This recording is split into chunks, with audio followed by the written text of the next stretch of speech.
Hi friends, எல்லாருக்கும் வணக்கம். இன்றைக்கி நம்ம கருவேப்பிலை, சின்ன வெங்காயம், கருஞ்சீரகம் இது 3யும் வச்சு ஒரு ஹேர் க்ரோத் ஆயில் தான் செய்ய போகிறோம். வாங்க வீடியோக்குள்ளே போகலாம்.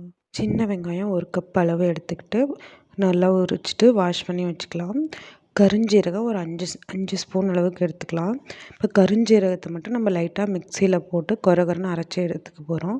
இதுக்கு தேவையான அளவு தேங்காய் எண்ணெய் எடுத்துக்க போகிறோம். நான் எடுத்துருக்கிறது சுத்தமான செக்கில் ஆட்டின தேங்காய் எண்ணெய். சல்ஃபர் இல்லாத தேங்காய் எண்ணெய். இந்த ஹேர் க்ரோத் ஆயில் யூஸ் பண்ணுறப்ப ஹேர் நல்லா திக்காக வளரும். முடி இல்லாத இடத்துல கூட நல்லா முடி முளைக்கும். இந்த ஹேர் ஆயில் தான் நான் யூஸ் பண்ணேன். இந்த 3 பொருள் வச்சு மட்டும் ஹேர் ஆயில் செஞ்சு யூஸ் பண்ணி பாருங்கள். ஹேர் எவ்வளோ லாங்காகவும் கருகருன்னு நல்லா அடர்த்தியாக வளரும். கருவேப்பிலை இந்த மாதிரி உருவி எடுத்துருங்க. ஒரு மிக்ஸி ஜார் எடுத்துகிட்டு அதில் கருஞ்சீரகத்தை மட்டும் போட்டு லைட்டாக கொரகொரன்னு அரைச்சி எடுத்துக்கலாம். இந்த மாதிரி கொரகொரன்னு அரைஞ்சால் போதும். அரைச்சிட்டு இந்த ஒரு கப்பில் ட்ரான்ஸ்ஃபர் பண்ணிக்கலாம். இப்போ ஒரு வானலியோ ஸ்டவ்வில் வச்சுட்டு நான் 1/2 லிட்டர் அளவுக்கு தான் எண்ணெய் காய்ச்ச போகிறேன். அதனால் 1/2 லிட்டர் அதில் ஊற்றிக்கிட்டேன். நல்லா 1/2 லிட்டர் அளவுக்கு ஊற்றிட்டு லைட்டாக எண்ணெய் ஹீட் ஆனவுடனே கருவேப்பிலை போட்டுடலாம். இதை அரைக்கணுன்னெலாம் எதுவும் இல்லை, அப்படியே கருவேப்பிலை போட்டுடலாம். அடுத்ததான் ஆனியன், சின்ன வெங்காயம் போட்டுடலாம். இது ரெண்டுமே நல்லா கொஞ்சம் வேகிற அளவுக்கு விட்டுறணும். லாஸ்ட்டாக தான் கருஞ்சீரகத்தை போடணும். நல்லா இந்த மாதிரி ஒரு கரண்டியை வச்சு மிக்ஸ் பண்ணி விட்டுட்டு இந்த மாதிரி நல்லா கொதி வந்தவொடனே இப்போ கருஞ்சீரகத்தை ஆட் பண்ணிடலாம். இந்த மாதிரி ஆட் பண்ணிவிட்டு ஒரு 5 மினிட்ஸ் அப்படியே விட்டுட்டு அதுக்கப்புறம் ஸ்டவ் ஆஃப் பண்ணிடலாம். இந்த ஹேர் ஆயில் யூஸ் பண்ணுறப்ப ஹேர் க்ரோத் ரொம்ப நிறைய இருக்கும் ஃப்ரெண்ட்ஸ். இதை ஹேரோட எண்டு வரைக்கும் தடவலாம், ஸ்ப்ளிட் எண்டு வராமல் இருக்கும். அந்த எண்ணெயை 3 டேஸ் அப்படியே விட்டுட்டு 3 டேஸ் அப்புறமா நம்ம ஒரு பாட்டிலில் ஃபில்டர் பண்ணி எடுத்துக்கலாம்.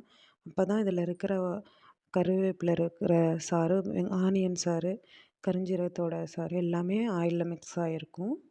அதனால் 3 டேஸ் அப்படியே விட்டுட்டு 3 டேஸ் அப்புறமா நம்ம ஃபில்டர் பண்ணி எடுத்துக்கலாம்.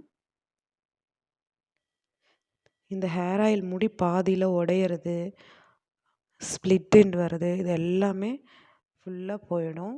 ஹேரோட எண்டு வரைக்கும் யூஸ் பண்ணுறப்ப ஸ்ப்ளிட் எண்ட் வரவே வராது. இது மாதிரி நல்லா ஃபில்டர் பண்ணி எடுத்துக்கோங்க ஒரு கிளாத் வச்சு.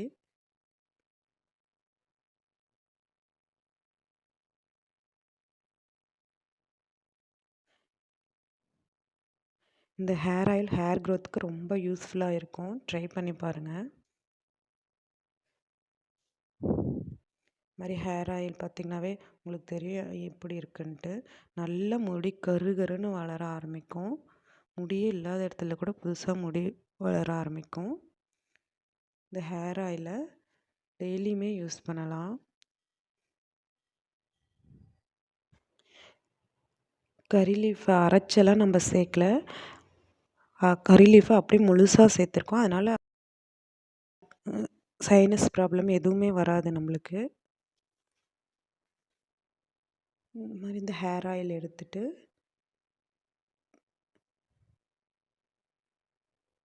நல்லா முடியை பேட்சாக பிரித்து நல்லா ஸ்கல்பில் படுற மாதிரி அப்ளை பண்ணிக்கணும். இந்த மாதிரி நல்லா அப்ளை பண்ணிட்டு வந்தால் நல்ல புது முடி. எனக்கு பாருங்கள் எவ்வளோ புது முடி முளைச்சிருக்குன்னு. இந்த ஹேர் ஆயில் தான் நான் யூஸ் பண்ணுறேன்.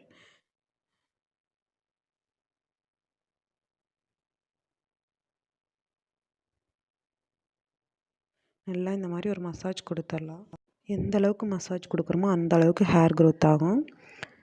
இந்த ஹேர் ஆயில் யூஸ் பண்ணி பாருங்கள் ஃப்ரெண்ட்ஸ். இந்த வீடியோ பிடிச்சிருந்தால் லைக் பண்ணுங்கள், கமெண்ட் பண்ணுங்கள் அண்ட் சப்ஸ்கிரைப் பண்ணுங்கள் ஃப்ரெண்ட்ஸ். தேங்க்யூ.